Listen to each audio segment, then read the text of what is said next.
জয় শ্রী রাধে কৃষ্ণ। স্বপ্ন, প্রত্যেক মানুষ স্বপ্ন দেখে, আর প্রত্যেক মানুষ এই আশাও করে যে তার স্বপ্ন পূরণ হোক, কিন্তু তার স্বপ্ন কখনো পূরণ হয় না।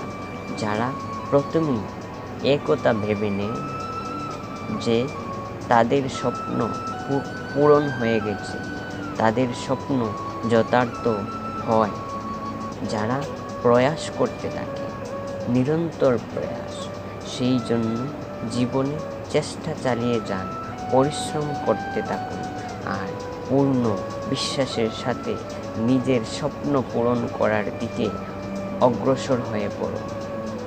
নয়তো এরকম না হয়ে যায় অন্য কেউ আপনাকে দিয়ে তার স্বপ্ন পূরণ করিয়ে নেয়।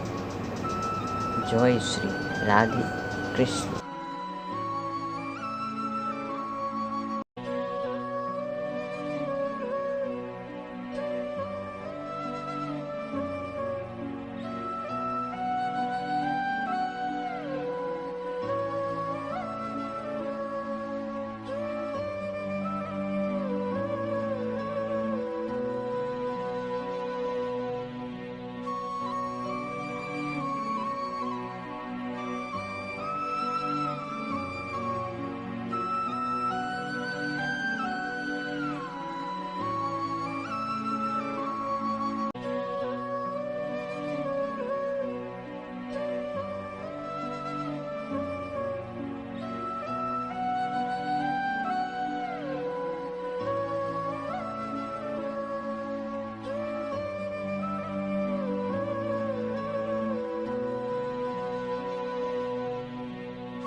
জয় শ্রী রাধে কৃষ্ণ।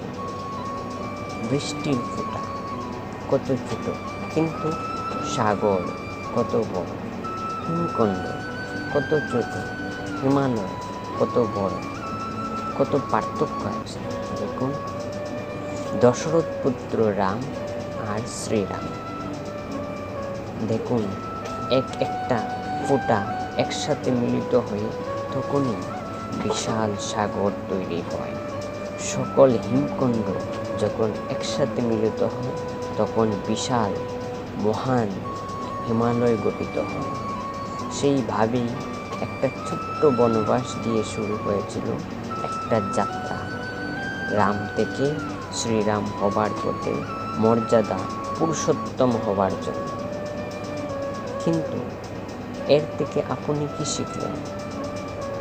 বিন্দু আসলে মহান নয়, মহান হলো সাগর। হিমখণ্ড আসলে মহান নয়, মহান হলো হিমালয়।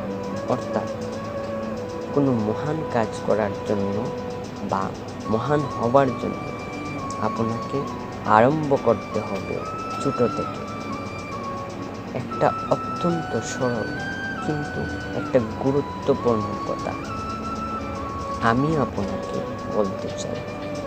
দেখুন, আরম্ভ করার জন্য প্রথমেই আপনার মহান হবার কোনো প্রয়োজন নেই, কিন্তু হ্যাঁ, মহান হবার জন্য প্রথমে আরম্ভ করা অত্যন্ত প্রয়োজন। আপনি যদি শুরুই না করেন তাহলে কখনো মহান হতেই পারবেন না। প্রকৃত নিষ্ঠা দ্বারা আরম্ভ করুন। আপনার পদক্ষেপ, আপনার কর্ম যতই ক্ষুদ্র হোক না কেন, তা করতে থাকুন, নিরন্তর চেষ্টা করতে থাকুন। তারপর দেখবেন এই যে মহানুভাবতা নিজে পথ চলে আপনার কাছে আসবে। তাই আপনি এটাই করুন। আসুন আমার সাথে ভালোবেসে বলুন, জয় শ্রী রাধে কৃষ্ণ।